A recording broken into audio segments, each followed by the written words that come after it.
Chapter 2. What Lucy Found There. "Good evening," said Lucy, but the fawn was so busy picking up its parcels that at first it did not reply. When it had finished, it made her a little bow. Good evening," said the fawn. "Excuse me, I don't want to be inquisitive, but should I be right in thinking that you are a daughter of Eve?" "My name's Lucy," said she, not quite understanding him. But you are, forgive me, you are what they call a girl?" asked the fawn. "Of course I'm a girl," said Lucy. "You are, in fact, human?" "Of course I'm human," said Lucy, still a little puzzled. To be sure," said the fawn. "How stupid of me! But I've never seen a son of Adam or a daughter of Eve before. I am delighted, that is to say," and then it stopped as if it had been going to say something it had not intended but had remembered in time. Delighted, it went on. "Allow me to introduce myself. My name is Tumnus." "I'm very pleased to meet you, Mr. Tumnus," said Lucy. "And may I ask, O Lucy, daughter of Eve," said Mr. Tumnus, "how you have come into Narnia?" "Narnia? What's that?" said Lucy. "This is the land of Narnia," said the fawn, "where we are now. All that lies between the lamppost and the great castle of Cair Paravel on the eastern sea. And you have come from the wild woods of the west?" I got in through the wardrobe in the spare room," said Lucy. "Ah," said Mr. Tumnus in a rather melancholy voice, "if only I had worked harder at geography when I was a little fawn, I should no doubt know all about those strange countries. It's too late now." "But they aren't countries at all," said Lucy, almost laughing. "It's only just back there. At least, I'm not sure it's summer there." "Meanwhile," said Mr. Tumnus, "it is winter in Narnia, and has been for ever so long, and we shall both catch cold if we stand here talking in the snow. Daughter of Eve, from the far land of Spare where eternal summer reigns around the bright city of Wardrobe, how would it be if you came and had tea with me?" "Thank you very much, Mr. Tumnus," said Lucy, "but I was wondering whether I ought to be getting back." "It's only just round the corner," said the fawn, "and there will be a roaring fire, and toasts, and sardines, and cake." "Well, it's very kind of you," said Lucy, "but I shan't be able to stay long." "If you will take my arm, daughter of Eve," said Mr. Tumnus, "I shall be able to hold the umbrella over both of us. That's the way. Now, off we go." And so Lucy found herself walking through the wood arm in arm with this strange creature as if they had known one another all their lives. They had not gone far before they came to a place where the ground became rough, and there were rocks all about, and little hills up and little hills down. At the bottom of one small valley, Mr. Tumnus turned suddenly aside, as if he were going to walk straight into an unusually large rock, but at the last moment Lucy found he was leading her into the entrance of a cave. As soon as they were inside, she found herself blinking in the light of a wood fire. Then Mr. Tumnus stooped and took a flaming piece of wood out of the fire with a neat little pair of tongs, and lit a lamp. "Now we shan't be long," he said, and immediately put a kettle on. Lucy thought she had never been in a nicer place. It was a little dry, clean cave of reddish stone, with a carpet on the floor and 2 little chairs. "One for me and one for a friend," mumbled Mr. Tumnus. "And a table and a dresser and a mantelpiece over the fire, and above that a picture of an old fawn with a grey beard." In one corner there was a door which Lucy thought must lead to Mr. Tumnus's bedroom, and on one wall was a shelf full of books. Lucy looked at these while he was setting out the tea things.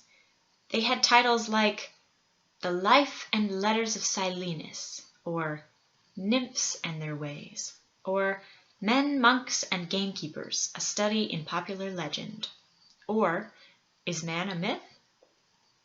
"Now, daughter of Eve," said the fawn. And really, it was a wonderful tea. There was a nice brown egg lightly boiled for each of them, and then sardines on toast, and then buttered toast, and then toast with honey, and then a sugar-topped cake. And when Lucy was tired of eating, the fawn began to talk. He had wonderful tales to tell of life in the forest. He told about the midnight dances, and how the nymphs who lived in the wells and the dryads who lived in the trees came out to dance with the fawns, about long hunting parties after the milk-white stag who could give you wishes if you caught him, about feasting and treasure-seeking with the wild red dwarfs in deep mines and caverns far beneath the forest floor, and then about summer when the woods were green and old Silenus on his fat donkey would come to visit them, and sometimes Bacchus himself, and then the streams would run with wine instead of water, and the whole forest would give itself up to jollification for weeks on end.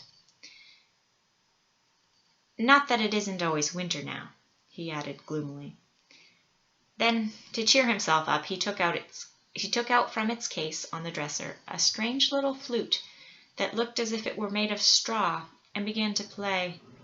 And the tune he played made Lucy want to cry and laugh and dance and go to sleep, all at the same time. It must have been hours later when she shook herself and said, "Oh, Mr. Tumnus, I'm so sorry to stop you, and I do love that tune, but really, I must go. I only meant to stay for a few minutes." "It's no good now, you know," said the fawn, laying down its flute and shaking its head at her very sorrowfully.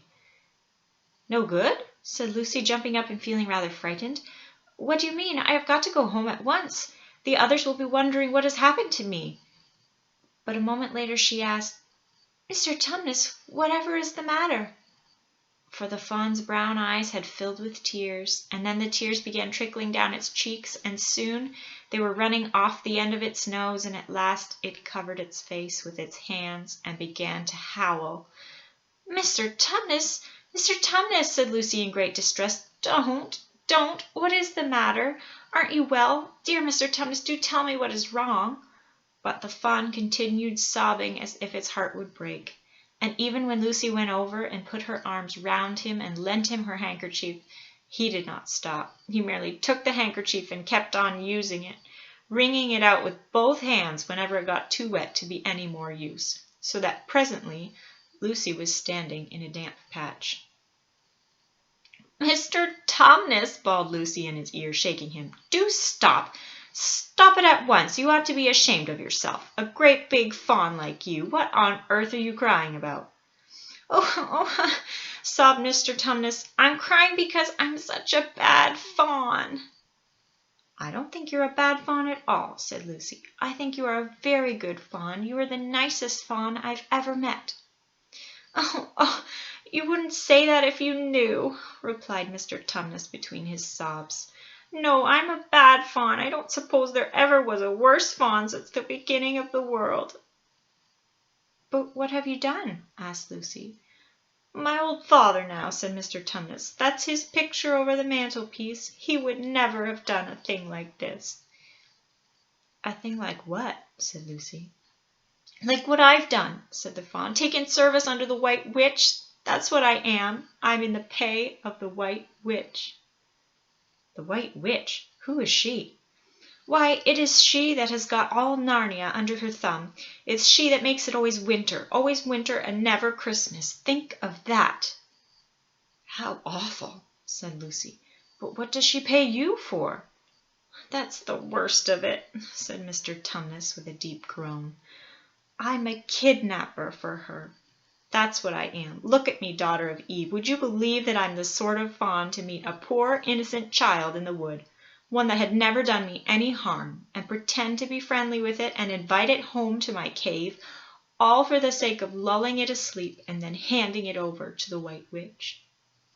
"No," said Lucy, "I'm sure you wouldn't do anything of the sort." "But I have," said the fawn.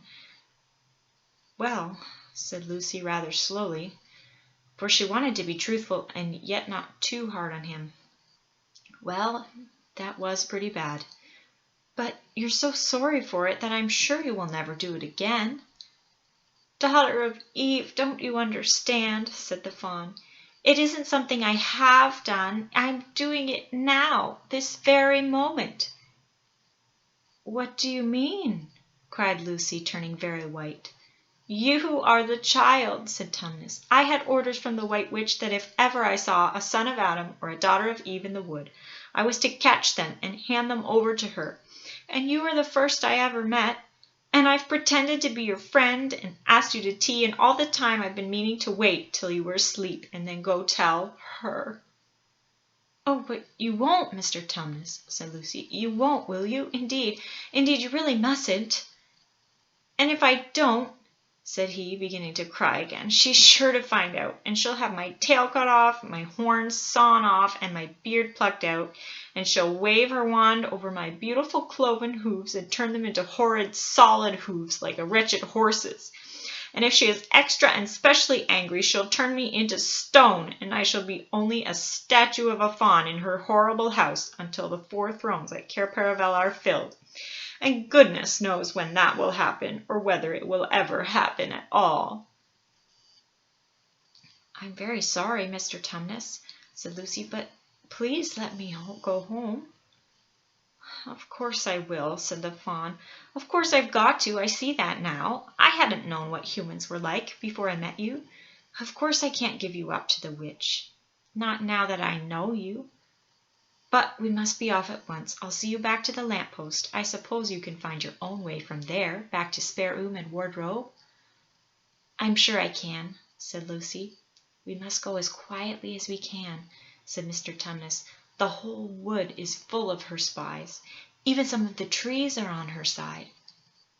They both got up and left the tea things on the table, and Mr. Tumnus once more put up his umbrella and gave Lucy his arm, and they went back out into the snow. The journey back was not at all like the journey to the fawn's cave. They stole along as quickly as they could without speaking a word, and Mr. Tumnus kept to the dark places. Lucy was relieved when they reached the lamp-post again. Do you know your way from here, daughter of Eve? Said Tumnus. Lucy looked very hard between the trees and could just see in the distance a patch of light that looked like daylight. Yes, she said, I can see the wardrobe door. Then be off home as quick as you can, said the fawn, and can you ever forgive me for what I meant to do? Why, of course I can, said Lucy, shaking him heartily by the hand. And I do hope you won't get into dreadful trouble on my account. Farewell, daughter of Eve, said he. Perhaps I may keep the handkerchief? Rather, said Lucy, and then ran toward the far-off patch of daylight as quickly as her legs would carry her. And presently, instead of rough branches pushing past her, she felt coats, and instead of crunching snow under her feet, she felt wooden boards, and all at once she found herself jumping out of the wardrobe into the same empty room from which the whole adventure had started. She shut the wardrobe door tightly behind her and looked around, panting for breath. It was still raining, and she could hear the voices of the others in the passage. I'm here, she shouted. I'm here. I've come back. I'm all right.